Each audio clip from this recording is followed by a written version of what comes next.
હળદર કઈ રીતના કરે છે, કઈ રીતના કાઢે છે, તો ત્યાંથી અમે 30 કિલો બીજ માટે લઈ આવ્યા હતા ને અહીંયા એક અખતરો કરવા માટે. પહેલા ક્યારે એવો વિચારે નહોતો આવ્યો કે આપણે હળદર વવાય, બીજો કોઈ આઈડિયા નહોતો. કીધું વાવશું તો આપને આઈડિયા આવશે. તો અમે 30 કિલો આંબામાં અંદર આંતરપાક તરીકે વાવેતર એનું કર્યું. તો એનામાંથી 600 કિલો હળદર થઈ, કારણ કે નાની હતી ત્યારે ટ્રીટમેન્ટને બહુ સારી કરી હતી. પછી એને પાછી વાવેતરમાં લીધી, પછી 6 ટન થઈ. તો હવે ઉત્પાદન થાય છે આપણે અહીંયા. તો હવે એનું વેલ્યુ એડિશન કઈ રીતના કરવું, એનો પાવડર કઈ રીતના કરવો, તો એની માટે અહીંયા ઘણી જગ્યાએ અમે યુનિવર્સિટીમાં બધું પૂછ્યું કે બોઇલિંગ પ્રોસેસ આવે, બીજી કોલ્ડ પ્રોસેસ આવે, જે એની ચિપ્સ કરીને એનો પાવડર થાય. અને ધીરે ધીરે એક્સપેરિમેન્ટ કરીને પેલો હળદર પાવડરથી અમે શરૂઆત કરી. પછી વાત આવે છે કે માર્કેટમાં વેચવા ક્યાં જવું. પહેલા આજે બધાને મોટામાં મોટો પ્રશ્ન એ જ થાય છે કે ઉત્પાદન લઈ લઈએ છીએ, વેચવા ક્યાં જવું. તો વેચાણ માટે કોઈ પણ સરકારી ક્યાંય પણ એક્ઝિબિશન્સ થતા હોય કે ક્યાંક પાર્ટિસિપેટ કરવા મળે ત્યાં આપણે ભાગ લેવાનો. પછી વેચતા ગભરાવાનું નહીં. ટેબલ માટે કે ક્યાંક લારી ઉપર વેચવું હોય ને તો વેચતા આવડવું જોઈએ, ત્યાં શરમ ના આવી જોઈએ. આજે અમે ભુજમાં કને સેલિંગ કરી રહ્યા ભાનુશાલી નગરમાં, તો ક્યારેક ટેબલ મંડપ વાળા આપે ને ક્યારેક ના આપે, તો ત્યાં બાંકડા ઉપર વેચવા માંડી જઈ રહ્યા. હવે કોઈને કહેવાની જરૂર નથી પડતી, બધો ઓર્ડર અહીંયા ઘરેથી જ પેક કરીને લઈ જઈ રહ્યા. ત્યાં સીધા કસ્ટમર આવીને અમારા ભાવથી લઈ જાય રહ્યા. ઝેર મુક્તનું જે પેદા કર્યું ને અત્યારે જેને ટેસ્ટ કર્યા નહીં, આજે સામેથી માંગે છે. અત્યારે અમે ત્યાં કને ભુજની અંદર પ્રોડક્ટ બધી પૂરી નથી કરી શકતા.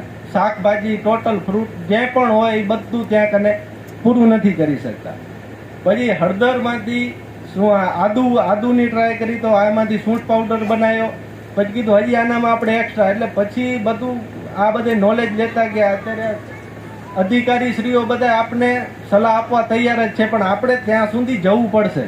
બધી ઓફિસોમાં જઈ સાહેબોને મળવું પડશે કે હવે મારે આવું પ્લાનિંગ છે, તો આમાં આગળ હું શું કરી શકું. તો બધા માર્ગદર્શન જ મળે છે, બધી મશીનરી પણ મળે છે. હમણાં મેં પણ પોતે એપ્લાય કર્યું છે મિલેટ પ્રોસેસિંગ યુનિટ માટે. ગ્રેડિંગના મશીન, પેકિંગના મશીન એ બધા અત્યારે હવે હું નવા પરચેસ કરવાનો છું. અત્યાર સુધી અમારી પાસે નાના નાના મશીન હતા જે ટ્રાયલ બેઝ માટે.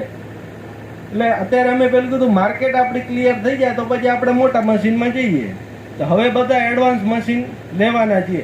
તો એમ કરીને ધીરે ધીરે આ બધા મસાલા, તો છાશ મસાલો બનાવવાનો ટ્રાય કરી, ચાટ મસાલો બનાવ્યો. તો એની અંદર આપણે કઈ રીતના ગુણવત્તા વધારી શકીએ. તો છાશ મસાલામાં આપણે આમ નોર્મલ ધાણા જીરુંની નોર્મલ ઘરે બનાવતા હતા, પણ એનેમાં અંદરથી ન્યુટ્રિશિયન વેલ્યુ વધારે કઈ રીતના મળે. તો કે સરગવાના પાનમાં બહુ તાકાત છે, એ ડાયરેક્ટ આપણે પીવામાં તકલીફ થાય છે.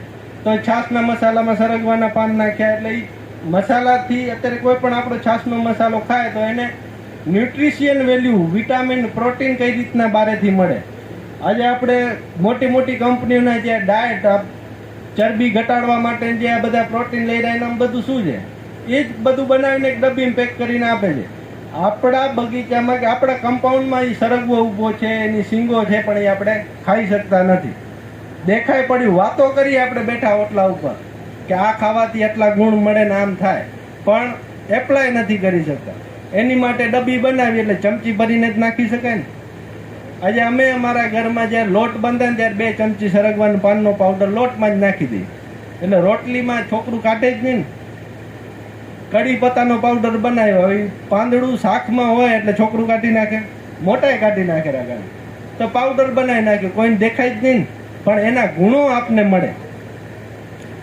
એમ ધાણા પાવડર છે, તો ધાણા પાવડરમાં સરગવાની સિંગનો પાવડર એડ કર્યો, એનાથી સબ્જી ઘાટી પણ થાય, દાળે ઘાટી થાય, જેમ આપણે સિંગ નાખી.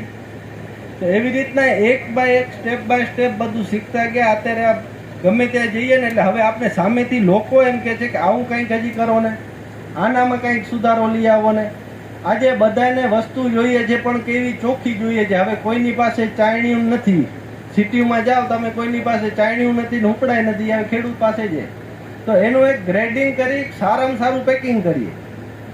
આજે મોટા વેપારી બધા હોલસેલર આપણી પાસે શું કરે છે, બગીચામાંથી શું ભાવે ઘઉં લઈ જાય, 25 રૂપિયા 30 રૂપિયામાં લઈ જાય છે. એ જ સોર્ટિંગ ગ્રેડિંગ પેકિંગ મસ્ત બેગમાં ભરીને આપે છે. શું ભાવ આવે છે?